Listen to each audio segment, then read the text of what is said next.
نفس کے پجاری، خواہش نفس کی پوجا کرنے والے، نفس کے پرستار، خواہشات کے پرستار۔ ہاں خواہشات کا تقاضا جائز طریقے سے جتنا ہے پورا کرنا، اس میں کوئی خرابی نہیں۔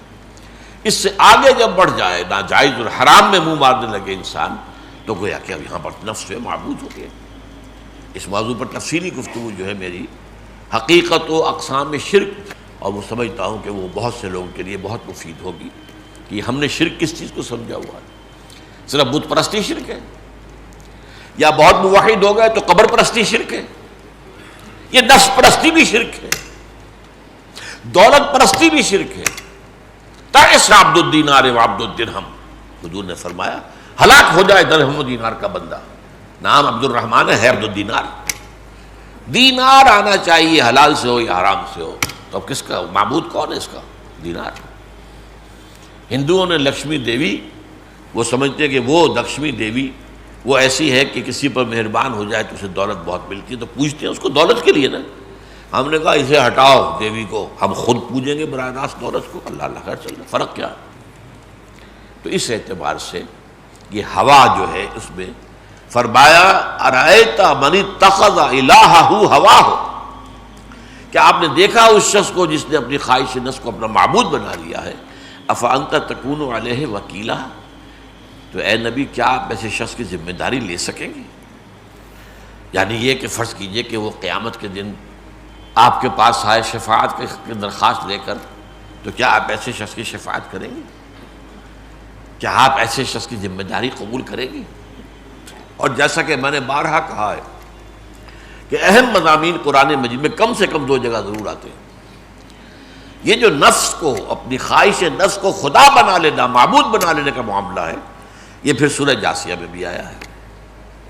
افرأیت، یہاں فا کے اضافے سے، افرأیت من اتخذ الہہ ہواہ واضلہ اللہ علی علم، یہ اور سخت ہو گئی، بہت سخت ہو گئی۔ کیا دیکھا آپ نے اس شخص کو کہ جس نے اپنی خواہش نفس کو اپنا معبود بنایا اور اللہ نے اسے گمراہ کر دیا ہے اس کے علم کے باوجود؟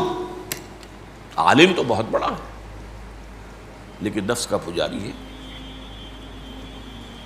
علم سے مقصود دولت دنیا ہے، یا علم کے ذریعے سے امراء کی ہم نشینی اختیار کرنا، قرب اختیار کرنا، ان سے فائدے اٹھانا؟ اگر علم کا یہ مقصد ہے تو یہ تو در حقیقت علم کے باوجود گمراہ ہو جانے کی بات ہے۔ بڑے بڑے احبار اور رہبان موجود تھے یہودیوں میں، ایمان نہیں لائے حضور پر، کیوں؟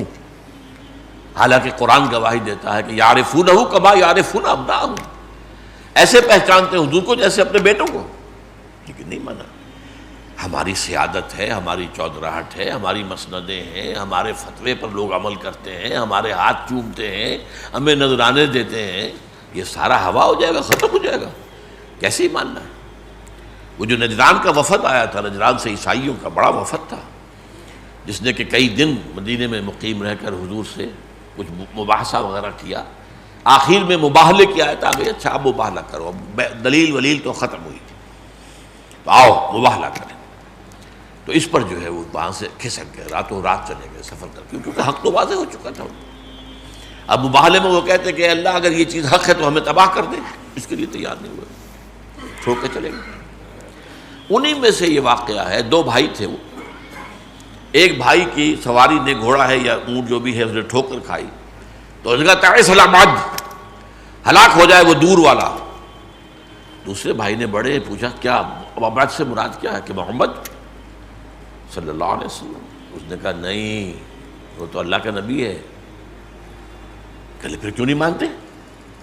کہنے لگے دیکھو ہمیں ہرقل نے جو شہنشاہ روم ہے اس نے ہمیں بہت سی مراعات دے رکھی، ہمیں بہت سے فائدے ہیں ان کی وجہ سے، وہ اگر ہم ایمان لے آئیں اس پر سب چلے جائیں گے ہمارے یہاں سے، اس لیے ایمان تو ہم نہیں لائیں گے، لیکن یہ کہ میں جانتا ہوں کہ وہ اللہ کے نبی ہیں۔ تو یہ علم ہے اور علم کے باوجود گمراہی ہے، اس لیے کہ یہاں خواہش نفس معبود ہے، اپنے مفادات معبود ہے، اپنی حیثیت، اپنا مقام، اپنا مرتبہ، اپنی وجاہت، اپنا اقتدار، یہ آڑے آ رہا ہے حق کے قبول